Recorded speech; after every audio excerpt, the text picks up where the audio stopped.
y esta mañana me da mucho gusto saludar, me parece que ya está en Washington, D.C., a Juan Carlos Baker, su ex subsecretario de Comercio Exterior, académico de la Escuela de Gobierno y Economía de la UP, espléndido conferencista. Querido Juan Carlos, ¿cómo estás? Buenos días. Hola Rodrigo, buenos días. Todavía no estoy en Washington, al rato me voy para allá. Entonces ya vas rumbo allá. Ya te escucho, estimado Juan Carlos. Oye, bueno, primero saber, la semana pasada el secretario de Economía, Marcelo Ebrard, anunció que él esperaba que iba a comenzar la negociación del TEMEC o la revisión a finales de septiembre, principios de octubre de este año. Y lo que te quería preguntar es, ¿cuál es el horizonte que podríamos esperar en términos de este acuerdo? Si bien no es algo que se repite, bueno, pues tú tuviste experiencia en la primera negociación cuando pasamos de Telecán a TEMEC. Más o menos, ¿cuál es un horizonte para pensar en términos de lo que pudiera tardar? Mira, como tú dices, efectivamente es pura especulación, pero antes de que hablemos de los tiempos, déjame me regreso un paso, amigo. Yo creo que efectivamente hay aquí como dos cosas que quedan muy claras, para mí al menos. La primera es que desde que ingresó Donald Trump de nuevo a la Casa Blanca, pues hemos estado de alguna manera indirecta tal vez, pues en ese proceso de revisión del TEMEC, porque todo lo que hemos ido negociando para que no nos aplique el arancel del fentanilo y también lo de la 232 para los coches, en fin, ya sabes, todo eso pues equivale de alguna manera a irle poniendo como parches a la relación cuando pues efectivamente nosotros, de acuerdo al propio TEMEC, deberíamos de tener cero en todo, ¿sabes? Ujú. Entonces, pues de alguna manera creo que ya estamos en esa dinámica, incluso si no es como tal un proceso formal. Ahora bien, cuando Donald Trump va y dice, pues es que yo como soy el mejor negociador del mundo, ya sabes, voy a hacer que México y Canadá se sienten conmigo a revisar el tema, pues la verdad es que lo único que está haciendo es hacer señalamientos o refiriéndose a lo que ya está en el propio tratado. Hay que recordar que este proceso sí o sí va a suceder a más tardar el 1 de julio del próximo año, porque así lo establece el propio tratado.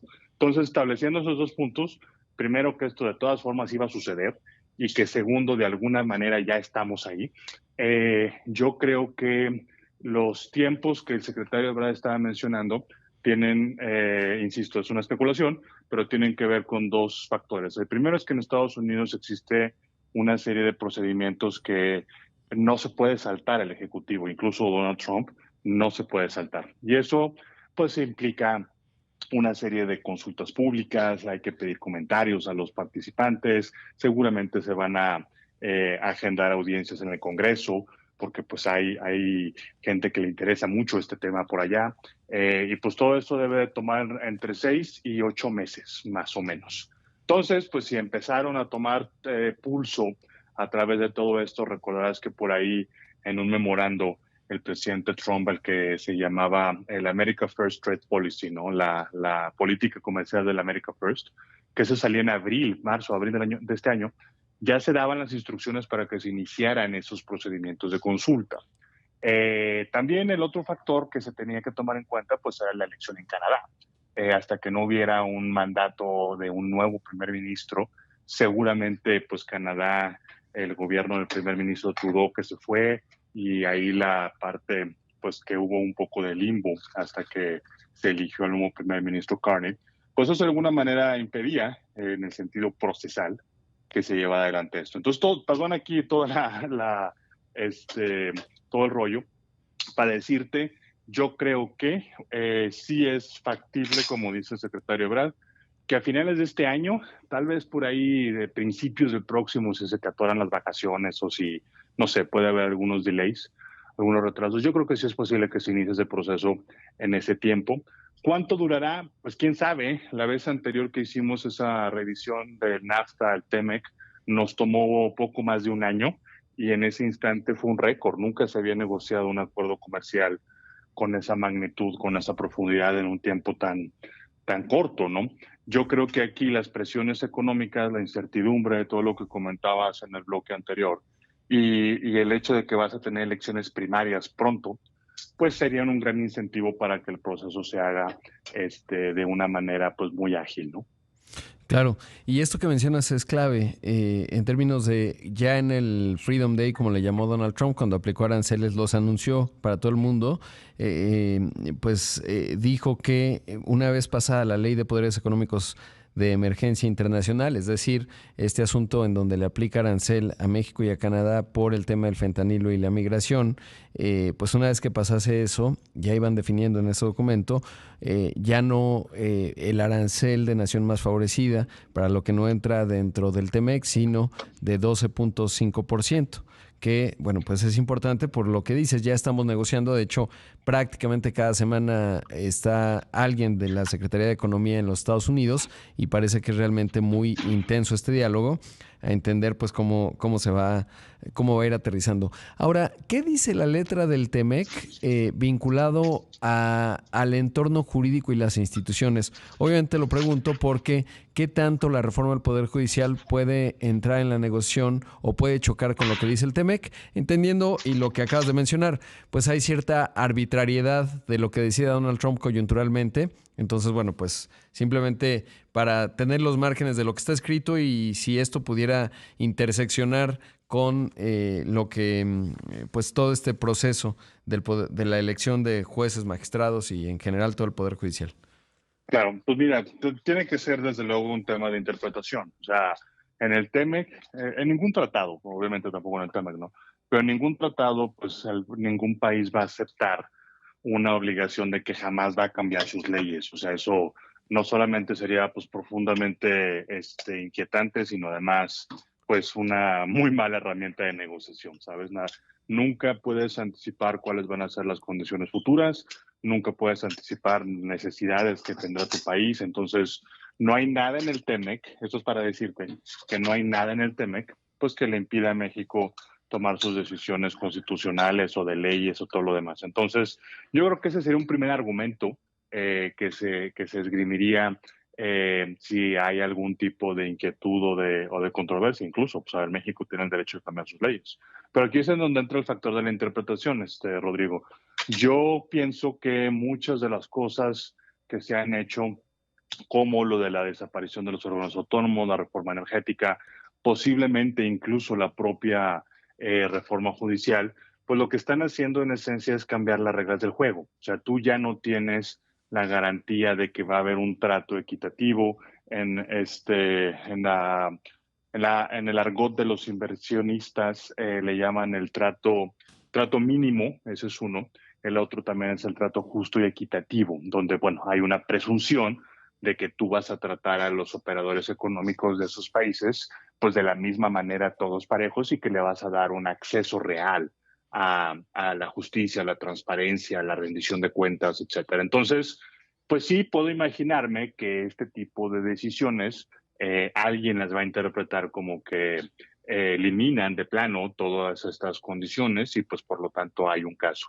Lo que sí es un hecho es que más allá de esta serie de comentarios, lo que tú decías ahorita de la carta del representante Stanton, por ahí alguna serie de declaraciones que han hecho otros actores, pues no, más allá de esa preocupación, no hay, hasta donde yo tengo conocimiento, pues un proceso formal, ya no de controversias incluso, sino de consultas, o sea, que es el paso anterior. Pero, pues hombre, o sea, es el elefante en la sala. Yo creo que seríamos, o sea, no hay que ser ingenuos. Me parece que este tema va a salir por una razón u otra, ¿no? Sin duda. Mañana está con nosotros Juan Carlos Baker, ex subsecretario de Comercio Exterior, académico de la Escuela de Gobierno y Economía de la Universidad Panamericana, espléndido conferencista, como le decía. Juan Carlos, y bueno, hemos visto primero, me sorprendió cuando Donald Trump, después de la negociación que tuvo China y Estados Unidos en Suiza, el secretario del Tesoro y el titular del USTR, con China, y Donald Trump dijo estábamos buscando un acuerdo más amplio. Luego, bueno, pues parece que China hizo más lentas, digamos, las exportaciones de tierras raras. Eso llevó a que el presidente Trump dijera que no están cumpliendo, y ayer por la noche China dijo pues que Estados Unidos es el que no está cumpliendo. El fin de semana el secretario de la Defensa de Estados Unidos dijo que la amenaza que China plantea es real y puede ser inminente. Todo esto, toda esta larga introducción para decir que pues de fondo parecería que la rivalidad China-Estados Unidos sigue ahí, aunque hay elementos muy interesantes como el que decía de este acuerdo más amplio. Pero lo que te quiero preguntar es qué tanto esa velocidad de encuentro y desencuentro de China y Estados Unidos impacta a México, sobre todo porque, lo venimos hablando desde el año pasado, Juan Carlos, hay una presión para que México pues busque, o más bien unifique aranceles o de alguna suerte aplique más aranceles en contra de China. ¿Cómo lo ves esta parte del margen de México y sobre todo de lo que pueda venir? No, pues es un temazo. A ver, creo que como bien dices, a pesar de que por ahí tuvimos un par de indicios muy esperanzadores, la verdad, eh, con ese acuerdo en Ginebra, con otros pues señales ahí de deshielo que existieron, pues la verdad es que la rivalidad es cierta, no va a desaparecer, ni mucho menos. Y yo creo que pues tiene incluso el potencial de ponerse más feo antes de que se arregle. Ahora, yo creo que aquí México tiene que ser muy inteligente, muy estratégico. En el broadcast anterior que platicamos tú y yo también, te decía yo que México, pues hay ciertas cosas que indudablemente tiene que jugar o tiene que estar cerca de las posiciones estadounidenses, ¿no? Por pues, una serie de razones. Es nuestro principal socio comercial, inversionista, en fin, una serie de cosas que no hay que detallar. Pero hay temas en donde, pues efectivamente, el cerrarle la puerta a China por parte de México, pues puede implicar que nos quedemos sin una proveeduría competitiva, suficiente para muchos insumos que actualmente nuestras cadenas de suministro necesitan, ¿sí? Entonces creo que de todo esto la conclusión que yo saco es, uno, pues el que Estados Unidos y China tengan algún acuerdo, digo, tal vez ahora mismo no, pero que exista esa posibilidad de un acuerdo, le resta presión a México porque pues es un poco absurdo que te piden que tú cierres la puerta a China cuando Estados Unidos está buscando cómo mantenerla abierta, ¿sabes? Segundo, me parece que también ese hecho, el que Estados Unidos quiera tener algún acuerdo con China, incluso si es pequeñito, da la posibilidad para que México desarrolle este argumento que te estoy diciendo, que es, oye, pues hay ciertas cosas, Washington, que claro que tenemos que hacer juntos, pero hay unas en las que pues, simplemente no podemos, tenemos que encontrar la manera de coexistir y pues desactivar tanto como eso sea posible las ideas más radicales que puedan tener, ¿no? Y punto número 3, también me queda claro que todo este ballet o esta danza entre China y Estados Unidos pues va a acabar siendo reflejada de alguna forma en el TEMEC, que también lo hemos comentado tú y yo, pues vaya, puede tener una serie de formas, desde la más, digamos, radical de que haya en el TEMEC un capítulo sobre China específico individual, lo cual sería violatorio de todo, o tener pues algunas reglas que en esencia a lo que te lleven es a que China no pueda participar. No sé, imagínate que haya un artículo que diga pues cualquier empresa que tenga más de un porcentaje de insumos o de proveeduría localizada en cierto país de Asia que no es una economía de mercado, que pues, tú y yo sabemos quién es, pues efectivamente estará fuera del TEMEC, ¿no? Y cuyo presidente sea Xi Jinping. Exactamente, que empiece con X y termine con Ping, ¿no? Exactamente. Sí, es todo un asunto. Ahora, ya no he visto, y tú como observador, obviamente, y participante, diría, ahora desde el sector privado, pero no la postura que había dicho el secretario de Hacienda anterior, Rogelio Ramírez de la O, en términos de China nos vende, no nos compra, ya no la he visto tan dibujada entre los funcionarios. El secretario de Hacienda actual, Edgar Amador, simplemente no se ha pronunciado en ese sentido. Y en economía no veo mucho esa narrativa que en su momento era muy visible del secretario anterior. No sé si coincides y sobre todo cuál es tu observación en cuanto a esta postura, porque además hay que recordar que China es el segundo socio comercial de México por volumen. Sí, yo tampoco he escuchado nada así abiertamente del secretario de Hacienda. Creo que de hecho el secretario de Hacienda anterior, Ramírez de la O, cuando lo mencionó ese comentario en específico, pues fue como un poco sorprendente para todo el mundo, porque nadie había hecho declaraciones en ese aspecto, ¿no? Pero creo que lo que independientemente quién lo diga o en qué contexto lo diga, pues hombre, a todos nos queda claro que vamos a tener que caminar por ahí.